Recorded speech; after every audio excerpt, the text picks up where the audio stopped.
Ay nang ano mga kababayan, bago tayo magpatuloy sa ating pag-usapan, ako muna ibabati ng magandang hapon sa aking mga subscribers dyan, sa aking mga viewers. Maraming salamat sa inyong suporta. Shoutout sa inyong lahat. Yun ang tuloy na tayo kagad sa ating pag-usapan sa video na ito. Pag-usapan natin yung pangalawang video ni Michael Maurilio alias Rene. Nako po, napakatapang pala nitong si alias Rene mga kababayan ha. Talagang durog na durog, sunog na sunog.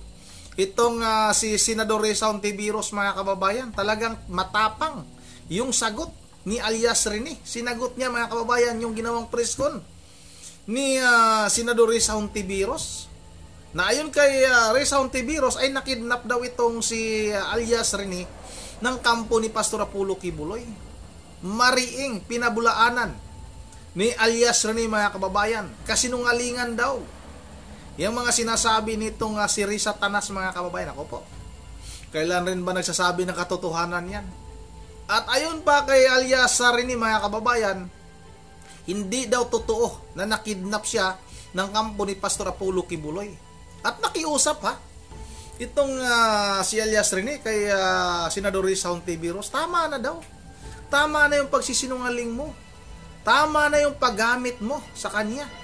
Dahil ayon kay alias Rene, nasusuka na daw siya sa mga ginagawa mong kasinungalingan. Hindi lang naman si alias Rene mga kababayan. Hindi lang si alias Rene ang nasusuka. Ang taong bayan, Mr. Chair, nasusuka na sa mga kasinungalingan mo. Patuloy ka pa rin nagsisinungaling. Bistadong-bistado ka na, booking ka na. Yung paggamit mo kay alias Rene para talaga durugin itong mga Duterte mga kababayan. Kasi nga, itong si Pastor Apollo Kibuloy, hindi naman lingid sa ating kaalaman na magkaibigan ito. Matalik na magkaibigan ito mga kababayan. At sa ginawang unang video nitong si alias Rene mga kababayan, yung pakay din pala nitong si Senador Risa Hontiveros para agawin yung mga ari-arian pala ni Pastor Apollo Kibuloy. Naku po, napakatindi mo naman. Napakaitim naman ang budi mo, Mr. Chair. Hindi ka ba nahiya? Ngayon, nabuking ka na. Ano nang gagawin mo ngayon? Pumunta ka na sa NBI ngayon para magsampa ng kaso sa mga tao na nag-share ng video na ito. Wala na ba kaming karapatan magsalita? Wala na ba kaming karapatan na malaman namin yung katotohanan? Baliktad mga kababayan. Siya yung nagsampa ng kaso. Dapat siya yung sampahan ng kaso. Dahil siya yung nagtanim ng ebidensya mga kababayan.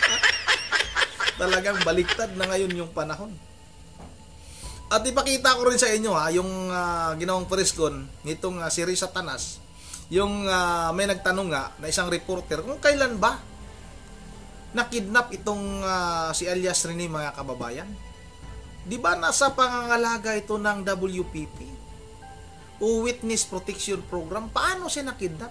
Kailan siya nakidnap? Hindi masagot.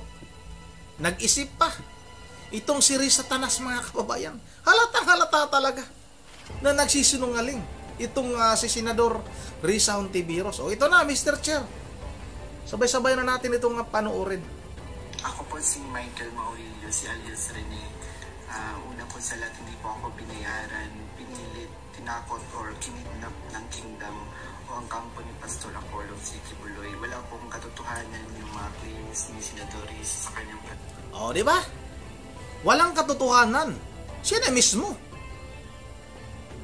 nagsabi na hindi totoo na nakidnap siya. Samantalang itong si Senador Risa Hontiveros mga kababayan, sinabi niya na nakidnap daw. Pero yung taong kinidnap, nagsalita, hindi totoo.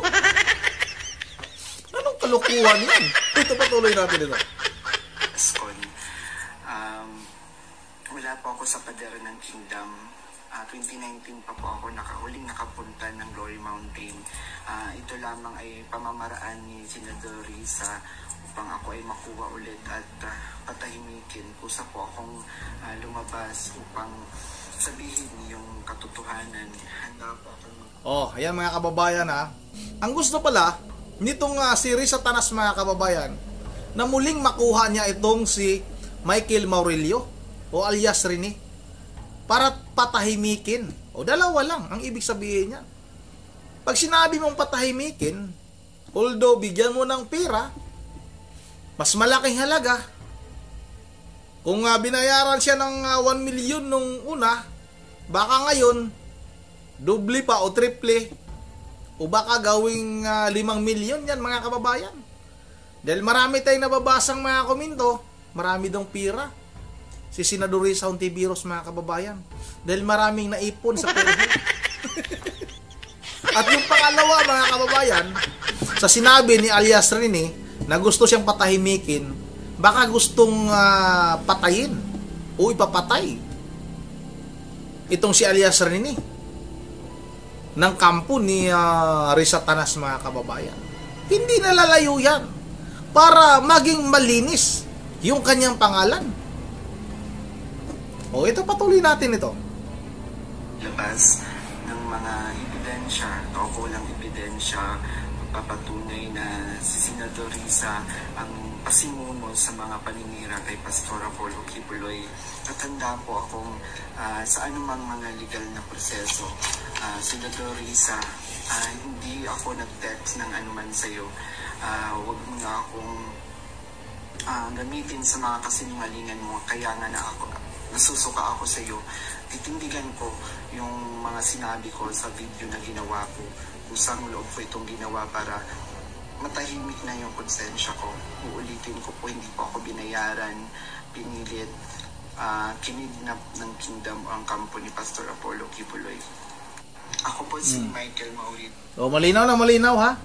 Tama na yung kasinungalingan mo. Risa Tanas daw, sabi ni Michael Maurilio o alias Rene.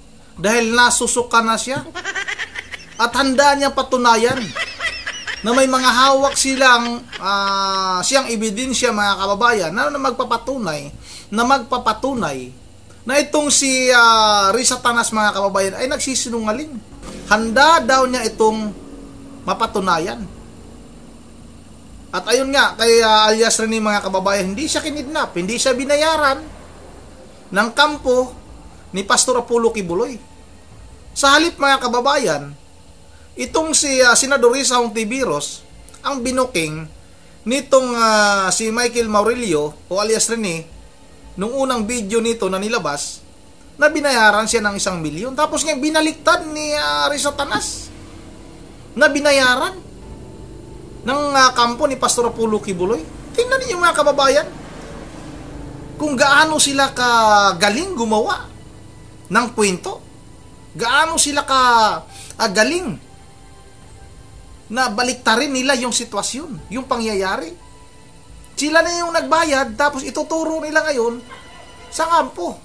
Sa kampo ni Pastor Apollo Kibuloy. Napakatindi naman mga kababayan. O ito pa, yung isang video na sinabi ko sa inyo. O ito mga kababayan, kayo na yung bahalang humusga kung hindi ba talaga sinungaling itong si Risa Tanas. Ito ha, panoorin niyo ito. Ma'am, hanggang kailan lang po under your protection si Michael? Kasi di ba na-kidnap? So ibig sabihin wala na siya under your custody? Hanggang kailan ba? Pag gano'n Ulit. Hanggang kailan lang po under your protection si Michael? Kasi di ba na-kidnap? So ibig sabihin wala na siya under your custody? Hanggang kailan ba? Pag gano'n Napaisip hanggang kailan ba? Wala talaga mga kababayan. Diyan pa lang, kitang-kita na natin na talagang tanim, witness ang ginawa ni Senador Risa Hontiveros mga kababayan diyan sa Senado. Tapos ang lakas ng loob ninyo na kasuhan pa itong mga tao na nag-share ng mga video na yan, ng video na yan. O yun na nga mga kababayan, klarong-klaro naman yung reaksyon nitong si Senador Risa Hontiveros. Nagulat siya sa tanong sa tanong ng reporter. Hanggang kailan ba? Kailan ba nakidnap itong si alias Rini? Hanggang kailan ba nananatili itong si alias Rini sa pangangalaga mo, Risatanas? Bakit nakidnap? Yan yung napakatinding katanungan, mga kababayan. Ay nang andito lang muna at bago tayo magtatapos ay mag-shoutout lang muna tayo. May gagawin pa tayong isang reaction video, mga kababayan, tungkol pa rin ito kay Senador Risa Hontiveros, dahil nga ayun naman kay Attorney Harry Roque, nandidiri na daw siya kay Risatanas, mga kababayan. O ito mag-shoutout lang muna tayo Minura na si Senador Risa Hontiveros. Shout out kay Alden Corpus, shout out kay Abner Gonzales, shout out kay Ervin Milan, shout out kay Sitha ng Camarines Norte, shout out kay Cristita Kabutschik, Cristita Kubitschik. Shout out sa iyo, ma'am. Shout out na rin kay Herminia. Shout out kay Art Kurumba. Shout out kay Michael Zalba. Shout out kay Jerry Gonzales. Kay Ma'am Joyce ng Japan. Kay Ma'am Idisa Borby. Shout out kay Ma'am Berje Religious ng Pulilan, Bulacan. At sa kanyang mga apo, shout out sa inyo. Coco, Dion at sino ba itong isa? Nakalimutan ko naman, Ma'am Berje. Shout out kay Rufino Ramos. Shout out kay Alma Dila Kumar. Shout out kay Imelda Pascua, idol. Shout out sa iyo, Imelda Pascua. Shout out na rin kay Freddy. Shout out kay Irnio Pirwilo. Shout out kay sino ba ito? Sit ng ito, Camarines Norte, si Sit shout out sa iyo. At mayroon pa siyang shout out sa akin dito ng Boracay. Sino ba yun? Shout out kay Sammy Vlog ng Boracay. Maraming salamat, Idol Sammy Vlog sa inyong panonood dyan sa Boracay. Yun ang dito lang muna. At once again, this is Rondy TV mo. Ingat kayo lahat. God save the Philippines.